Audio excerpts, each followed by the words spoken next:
grills ng perimeter fence. At yung ganito design po yung gusto ni owner. Yes po nila to, papatanggal. Tapos i-connect nila, ililipat nila yan.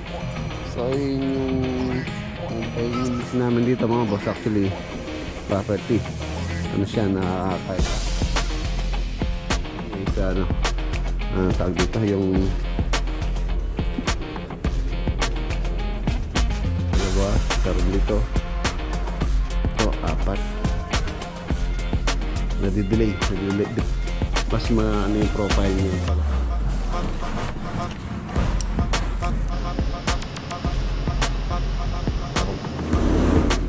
Naguliltan na. Ito yung lavatory. Ito yung shower area. Last block po yung pinaka nagtako. May next week. Yung design niya, alam mo yun ito. Yung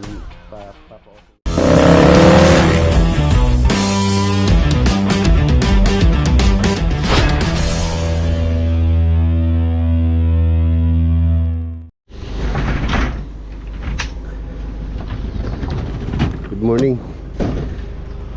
And for today's video, update po tayo sa Bulacan project. Ilan pa ba yun doon? Marami pa ba yun doon? 10. Sige, kahit 10 karga natin. Karga na natin lahat. Punta tayo sa Bulacan, mga boss. Magdadala pa tayo ng ano, skim coat. Skim coat yan. Naubos na yung skim coat ko.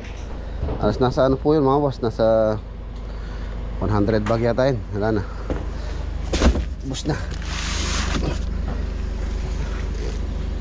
Bulacan project.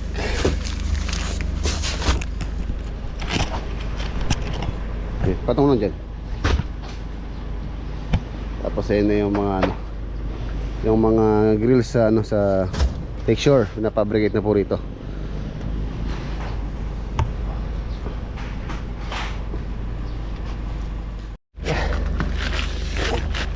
20 kilos. Nandiyan na sa harapan niya, parang hindi. Ay! Yung tira-tira po, yung kalakala. Hindi na, dyan na lang. Oo. Okay. Yeah. Bulacan po tayo. Ayan o. At yung ganito design po yung gusto ni owner. Ayan, nasa mababa lang naman, nasa 2 feet lang to. So ganun din yung design ng kanyang gate. Okay. Okay, tara let's go.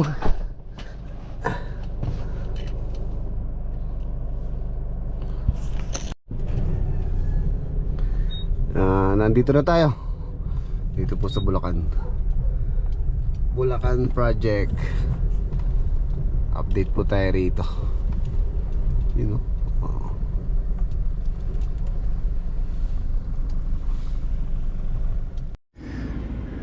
So ayan mga boss, project update. Okay na rin pala dito sa likod. Waterproofing muna po ito bago natin apply ng skim coat. Meron na rin ano dito, meron na rin waterproofing materials dito na pinadala ko na rin yan. And then itong obstruction dito sa bahay, ito pang poste na to.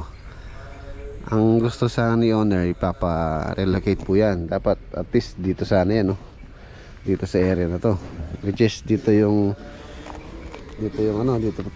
po yung property line, hangganan, para hindi naka-obstruct doon. Ganun din dito sa kabila, if ever na magtayo ng bahay dito.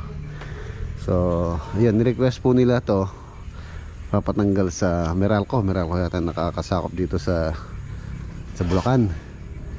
Ang problema mga boss, alam nyo po ba kung magkano nila pinresyuhan si owner? Ito, pag-relocate lang nitong poste na to, which is actually bago nila i-relocate yan, magtatayo muna sila ng bago dito, bagong poste. Tapos i-connect nila, ililipat nila yan, and then bubunutin na nila itong poste na to.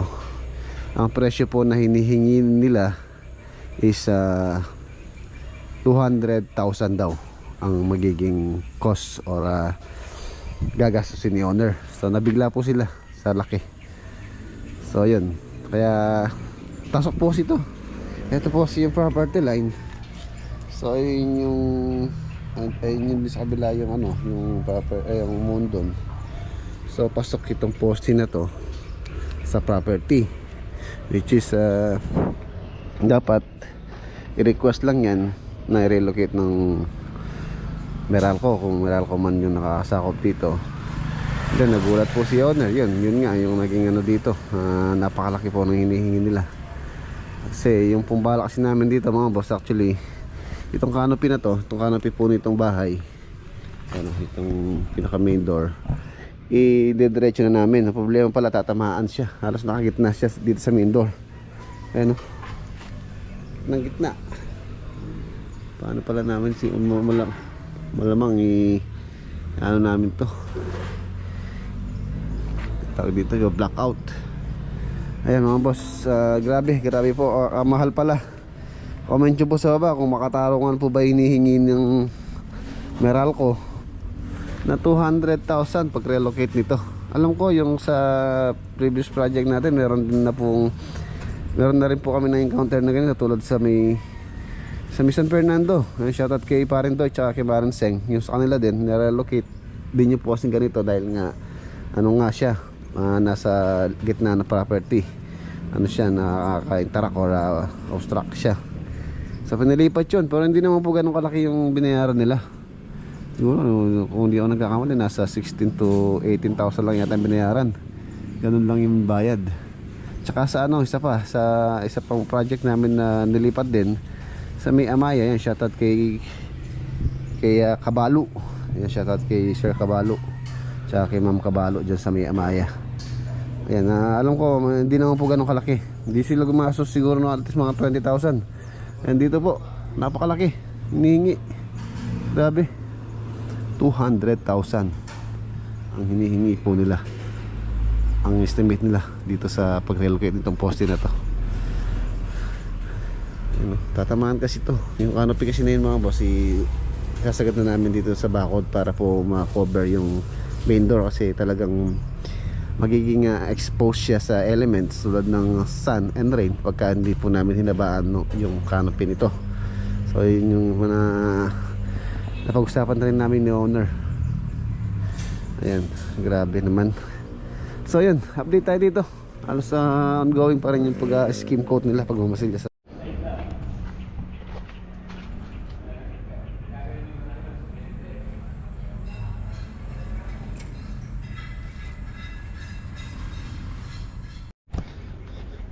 alas 10 na.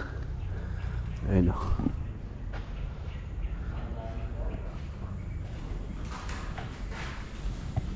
Ayan, tapos ito na po yung pinaka-design niya. Meron po siyang groove, and then meron siyang bilog dito, tulad ng ginawa namin sa Lakeshore, para magmukha siyang concrete panel. At tapos industrial finish po yan, stucco gray. Ayun na yung kanyang pinaka layout. So ano na lang po yan, groove. Ito po yung ginagamit nilang pang groove.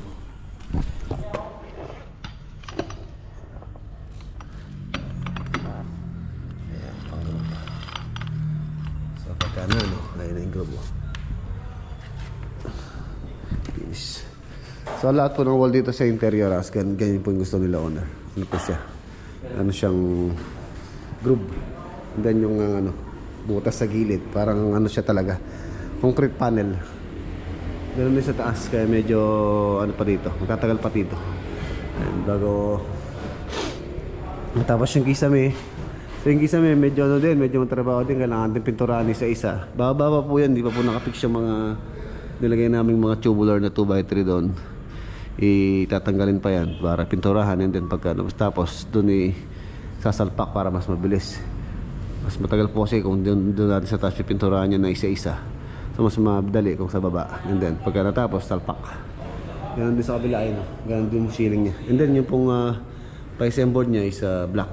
Tapos yung 2x3 wood look.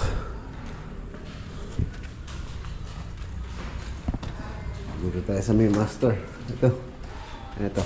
Ayun, master bedroom. Yung kisame niya is tawag dito, yung PVC ceiling na para siyang fluted.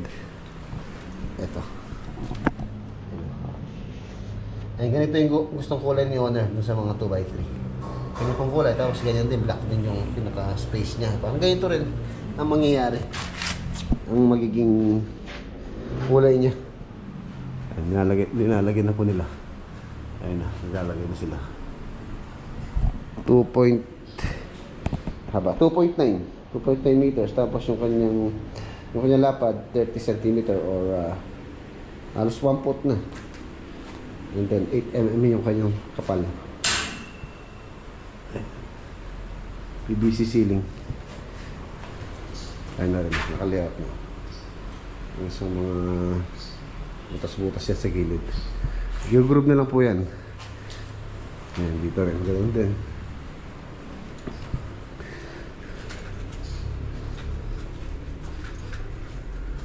Ganoon din dito. All interior wall. Ganyan po yung pinapagawa ni owner. All interior wall. Ganoon din dito sa mga room. Ayan.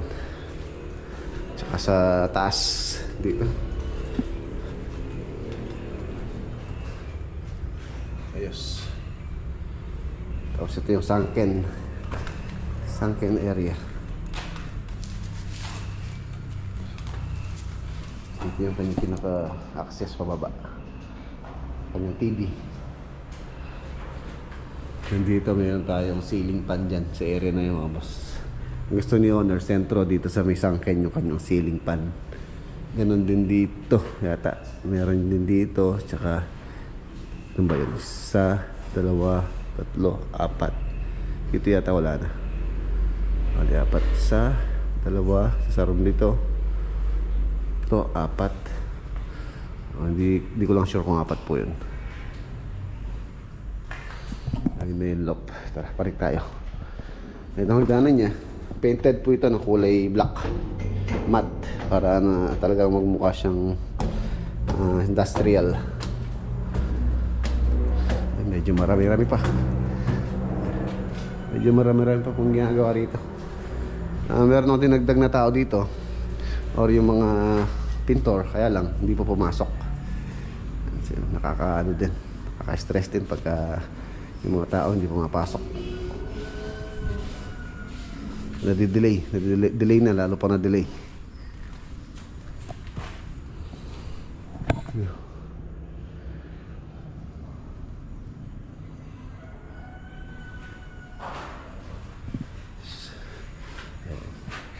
Ano po yan? Wood look, tapos black. Black po yung Piscean board na yan.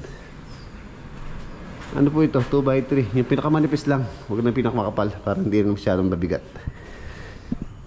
Ayan. Kung gusto niyo pong gayahin to, pwede po ang gumamit niyang 2x2 or 2x3. Yung 2x3 yan. Pero mas maganda yung 2x3. Mas ano yung profile niya pababa. Mas malaki yung kanyang tres. Tapos dos yung kanyang pinaka ano sa ilalim. Kita sa ilalim. 2x3. Ang ganda yun. Tapos yung mga pin light nasa pagitan po ng ano, yung space nasa pagitan, pin light. Alas pin light po yung ilaw nito. Yun lang ceiling fan niya yung pinaka sa gitna.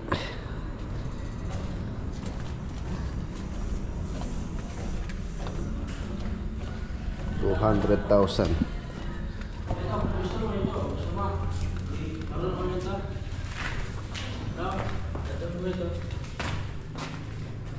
Ayan. Ito ang canopy na ito mga boss. Halos yan na po kasi yung height ng pinaka main door. Nasa ano po yung height na yan? Nasa 9 feet. 9 feet by 4.5 feet. Ang lapad nito. Yun ang laki nito. Tapos yung canopy na yan, diretso na doon sa bakod. So tatamay ng poste. Kaya nga po dapat i-relocate yan. Ayun nga. Pero yun yung hinihingi. 200,000.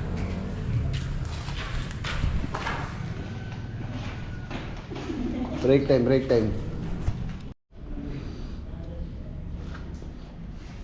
Break time. No? Ano siya lulo?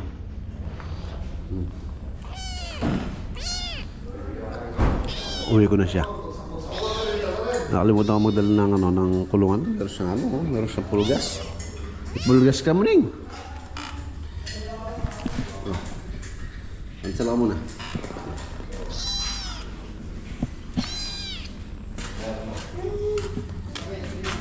Marami yan, konti lang. Kape.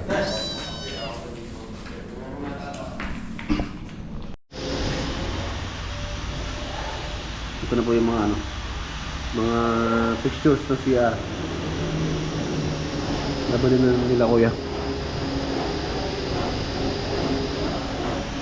Luxury shower, oh. Oh.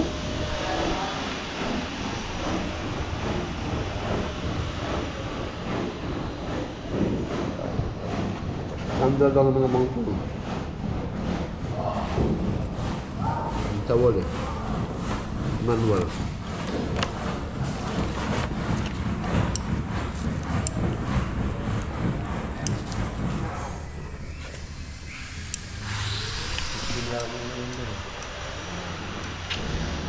Manin. Ayun, pangabang.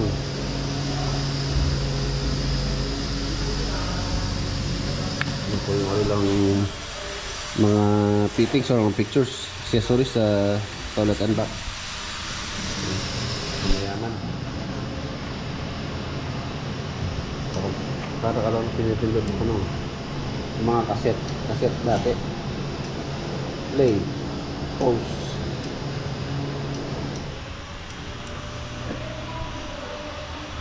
Tapos yung palang dito sa may master, yung kanyang water closet, ano po siya, smart toilet.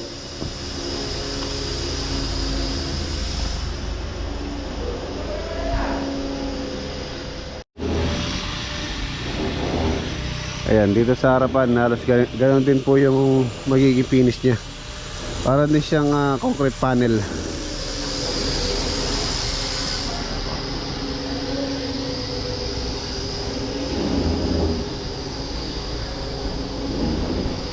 Canopy niya, hanggang dito po yung canopy niya eh. Canopy. Talagang ano to, kailangan po talaga matanggal to. Kung madali lang tanggalin to, kahit kami lang. Kaya lang hindi po tayo pwede gumalaw dun. Kailangan talaga yung electric provider, yung pong maglipat yan, no? Pasok po sa property, yung pong poste na to.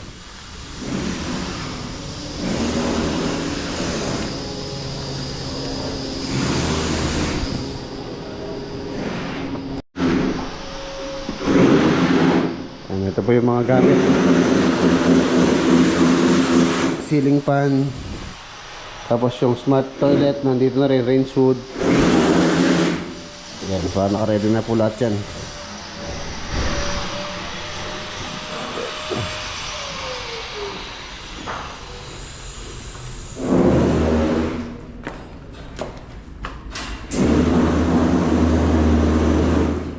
Nagulitan na. Lagyan na ng groove.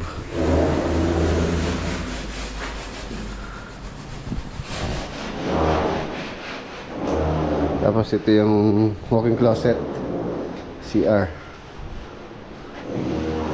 Yung CR, pinapalagyan po ng division ni owner to.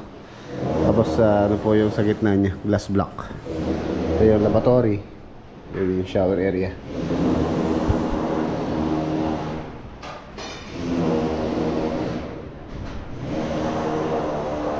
Medyo madilim dahil wala po siyang skylight na halos doon lang sa area doon yung bintana. AAC block. Yung toilet niya meron din siya enclosure. So ito dito glass block, meron din doon sa may shower area. Glass block po yung pinaka shower enclosure. Lavatory.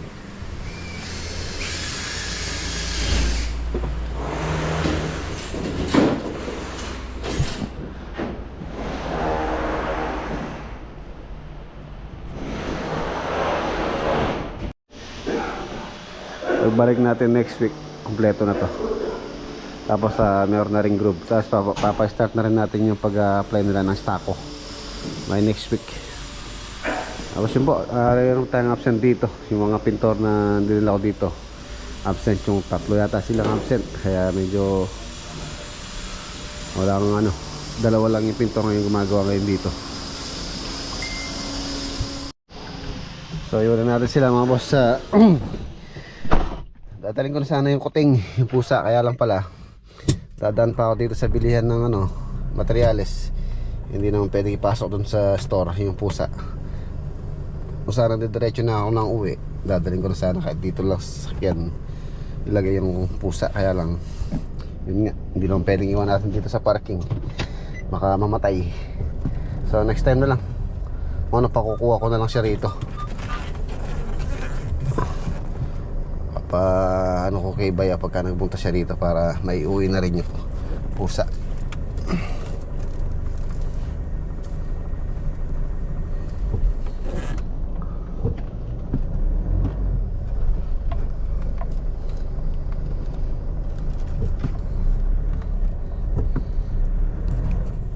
Mag-order na ka kanya. Na? Tayong doorknob. Ine, check ko na ine. Ine, 252. Gano'n ito mamagaling la rin Siyam gala. Gano'n presyo? Ay, ito po, 252 lang. Ay no. 252 pa talaga mo. Eh, 1.5, 1.450, eh 1.449. 1,449 niya po. Tsaka dito pa makanini oh. Dito pa makanini. Cylinder, single cylinder deadbolt.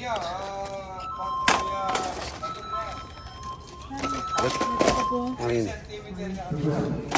Nandito tayo sa bilihan mga boss. Dito tayo ng mga dadalhin ko, mga kailangan ko pa. Yan, ito, mga lock set po ito. Gusto sa Tarlac black and then sa Lakeshore black din. So magandang klase na po ito. Ano to? Sentry. Ito privacy lever lock, pang po ito, pang CR. Pagka privacy lever lock, wala pong wala pong key. Ayun o. Pang CR po yan, pang CR. Magkano? Magkano yun eh? 1,399. 1,399. Yun yung privacy. Opo. 1,399 to. Tapos yun yung kay, yun. 1,499 na po yun. 1,499 o 1,449? 1,449. Ayos, sige. Dinoreto na. Ang dami, puro sentry no? Bawi. Bandang kota kayo po kayo ba? Kota ka na. Hindi pa naman. Hindi, palitan ko na lang, ano na lang. Ha? Huwag na sentry. Maganda ba yung sentry? Oo, quality naman po din sir. Quality? Siyempre, quality, tinda mo yun eh. Siya matibay talaga yung sentry. Kaya subok ko na rin po yan. Sentry. Ano pa po sir? Kompleto na no? Okay na po.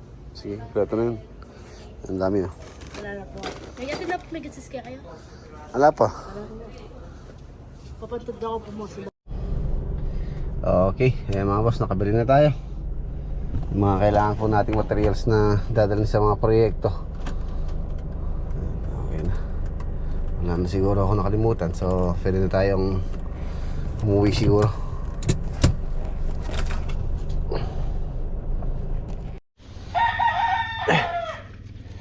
Okay. Nandito na tayo. Ari. Nandito na tayo sa farm. Kukuha lang akong talong na pinapayong ulam mamaya. Ang sarap, may piniritong talong. Ayan, ito na po yung mga mga grills sa Lakeshore project. Aray ko, yung gam. Ayan mga boss, yung design niya. Ayan, bale 1x2 po itong pinaka gitna niya. Tapos ano to, round bar na solid po ito. So napakabigat niya. Halos yung isang buong ganito, maano siya, kumakain siya ng sa 6 na pyesa or 6 na ganyan. Nabiruin yung 6 na ganyan mga boss, ang bigat.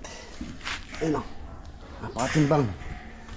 Tapos yung gate niya ganyan din po yung design niya. Ito yung gate.